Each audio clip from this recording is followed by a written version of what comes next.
सिद्धांत और अनुबंध भाग 19, जहां प्रभु ने मार्टिन हैरिस से बलिदान और उद्धारकर्ता के प्रायश्चित के बारे में बात की। यह भाग बहुत पावरफुल है क्योंकि यह हमें उद्धारकर्ता के व्यक्तिगत बलिदान के आमने सामने लाता है और यह कैसे हमारे अपने जीवन को प्रभावित कर सकता है। चलिए शुरुआती पदों से शुरू करते हैं। पद 1 से 12 में प्रभु ने खुद को आदि और अंत के रूप में परिचित कराया, लेकिन इसका असली मतलब क्या है?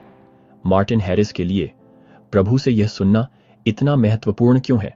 प्रभु कहते हैं, मैं ईश्वर अनंत हूं, और यह हमारे लिए समझना बहुत जरूरी है क्योंकि ईश्वर अनंत हैं, उनका कोई आदि नहीं है और कोई अंत नहीं है। जब हम इसे समझते हैं तो हमें एहसास होता है कि उनका प्यार और शक्ति समय और स्थान से परे है, और वह सब कुछ जो वह हमसे मांगते हैं वह उस अनंत प्रेम से जुड़ा है। मार्टिन को यह जानने की जरूरत थी कि भगवान की योजना परीक्षा के किसी भी एक पल से बड़ी थी, भविष्य के किसी भी डर से बड़ी। उसे यह जानने की जरूरत थी कि चाहे कुछ भी हो जाए, परमेश्वर के उद्देश्य शाश्वत हैं और हमेशा प्रबल रहेंगे। आज हमारे लिए भी यही बात है।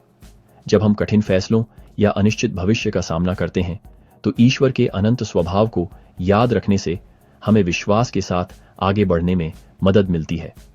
उनके वादे समय की सीमा से बंधे नहीं हैं, वे अनंत हैं। जैसे जैसे हम पढ़ना जारी रखते हैं, 15 से 20 पदों में हमें मसीह के दुखों का सबसे अंतरंग वर्णन मिलता है।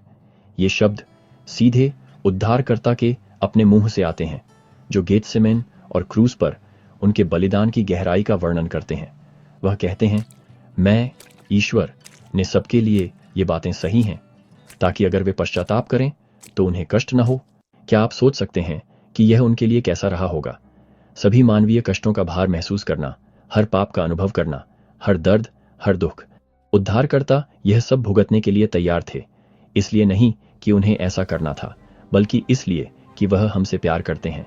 वह कहते हैं, मैंने तुम्हारे लिए ये बातें सही हैं। हम कितनी बार उस कथन की गहराई पर विचार करते हैं।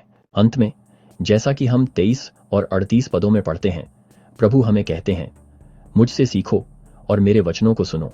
प्रभु हमें उनसे सीखने के लिए बुला रहे हैं, केवल निष्क्रिय अर्थों में नहीं, बल्कि वास्तव में सुनने के लिए, उनके शब्दों पर विचार करने के लिए और उन्हें हमारे जीवन का मार्गदर्शन करने के लिए।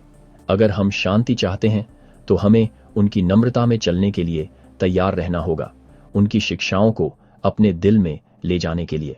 हो सकता है कि हमें मार्टिन हैरिस जैसी परीक्षाओं का सामना न करना पड़े या मॉर्मन की पुस्तक के लिए एक खेत गिरवी रखना पड़े, लेकिन हम चुनौतियों और फैसलों का सामना करते हैं जहां हमें अपना कुछ बलिदान करने के लिए कहा जाता है, और उन क्षणों में हम उद्धारकर्ता की ओर मुड़ सकते हैं और खुद से पूछें, मैं उसका अनुसरण करने के लिए क्या बलिदान करने को तैयार हूं? मैं उनके राज्य को पृथ्वी पर लाने के लिए क्या करने को तैयार हूं? जैसे ही आप इन पदों पर विचार करते हैं, मैं आपको उद्धारकर्ता के साथ अपने संबंधों पर विचार करने के लिए आमंत्रित करता हूं। उनके बलिदान ने आपके जीवन को कैसे बदला है, वह आपसे उसके करीब आने के लिए क्या करने के लिए कह रहा है, और हम मार्टिन हैरिस की तरह उनके काम और उनके राज्य को आगे बढ़ाने के लिए जो कुछ भी कर सकते हैं, उसका त्याग कैसे कर सकते हैं। मुझे पता है कि उद्धारकर्ता जीवित है। उनका बलिदान प्रेम का सबसे बड़ा कार्य था जिसे दुनिया ने कभी जाना है, और जैसे जैसे हम उनके बारे में सीखते हैं, हम उस शांति का अनुभव कर सकते हैं जो वे प्रदान करते हैं। हम उनके मार्गों पर चलें, उनके वचनों को सुनें और उनके उदाहरण का पालन करें। ईसा मसीह के नाम पर आमीन।